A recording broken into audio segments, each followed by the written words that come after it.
How to add music to a photo in Capcut and save it as a video.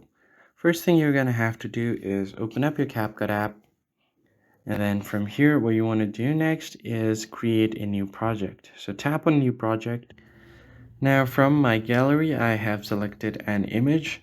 So what you want to do is click on add audio option right at the bottom, or you could just tap on the audio option. Then tap on sounds. And then from here, you can add any sound that you want. So let me just add this one right here. So I'm going to add this sound. This is a pretty long sound, so I'm going to have to increase the length of my photo as well. So let's just increase it so that it matches the audio.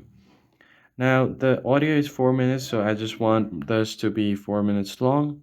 So if I just play it, as you can see, the audio is now playing along with the photo. Now all you have to do is click on this export option at the top and it will be exported as a video. So if I just tap on it, now as you can see, this is being exported, and that's pretty much it. I hope this tutorial was helpful. I'll catch you on the next one.